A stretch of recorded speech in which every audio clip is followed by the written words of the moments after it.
In this video, we'll talk about a function that counts and returns the number of digits in an integer. So what we will do, we'll start off by creating a function that counts the number of digits in an integer. We'll also be using the integer division operator and the function will return the count as an integer. So we'll define our function, we'll call this one count digits. And we'll take in a number. This value we will get from the user.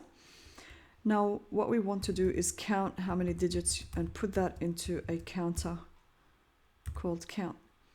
Now what we're going to do while that number that was passed in is not equal to 0, we keep going. And while we are in here, what we'll do is we will divide that number, do an integer division, and take the rest and put it in number. So this value is being updated. We also increment our counter by 1, and at the end of our function we will return count. Now let's see how this function can be used. First, we will want to ask the user to enter a number and convert that number to an integer. So we'll put in a variable called number. This variable is different to this one, but the copy of this will be passed to this function. So we will be using the input function, and here we will ask the user to enter a number. Now because this comes in as a string, we want to convert all of this into integer. So we've done exactly what the comment says. We've asked the user to enter a number and converted that to an integer. So now number is just a whole number. Next, what we want to do is we want to pass number to the function that we created, which we called count digits. Let's do that. But we want to capture the result in a print statement. So print, otherwise the returned value will really be lost. So we want to put it into a return statement. So let's see how this works. Let's run the program. And if I say 1, 2, 3, this actually gave me 3. So how does this work? When the user puts in a number, let's just say the user puts in 1, 2, 3, and then that gets passed to this function. So we come to this function with the value 1, 2, 3. Now here we start off with 0, while number is not equal to 0. Copy the wrong comment. And so this is true. We will get inside the loop. So true. Inside the loop, this number will actually be, so let's see what this means.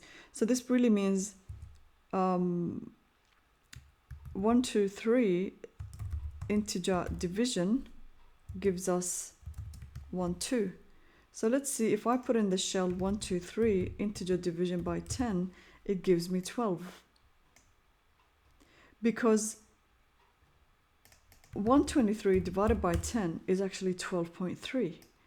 But because we've used an integer division, so what will happen is anything that remains as decimal will be lost. So we'll only end up with 12. So the number now is equal to 12. So a number is equal to 12. I'll just put it in here like this. And then every time this process happens, here we increment our count. So count is equal to 1. Now we go back to the loop. Now this value changes to 12. Well, 12 is not equal to 0. True, so we go inside the loop. Now this number divided by 10 is actually equal to 1. The number now is even smaller. It's equal to 1. And our count is now equal to 2. Let's look at that. So 12 integer division by 10 gives us 1. So now number is become only one value. It became 1. We go back in here. Now if 1 is not equal to 0, that's actually true. We go inside again. Now the number is not 12 anymore. It's actually 1. 1 integer division by 10 is equal to 0. So let's see how that works. 1 integer division by 10 gives us 0. So the number now is equal to 0, but count still increments by 3. The next time we go around, 0 is not equal to 0. That's actually false. So we step out of the loop and we return whatever it is in count, which was 3. When that value comes back here, it gets printed as 3. So that's how it works. And if I were, and then what we want to do here is we want to run the function in a for loop to allow for easier testing. So let's run the loop about 10 times. So for I in range, give us a range of 10. And what we want to do is we want to call this function inside, but we don't want to say 1, 2, 3 because it could be different at each round. So I'll comment this line, and then we call this, and I'll comment it as well. So we capture the result at each round. Also, these comments have only are there only for explaining the purpose of 1, 2, 3. The idea remains the same for any other number, but I'm going to remove the comments to avoid confusion, just to show that the number here could be different at each round.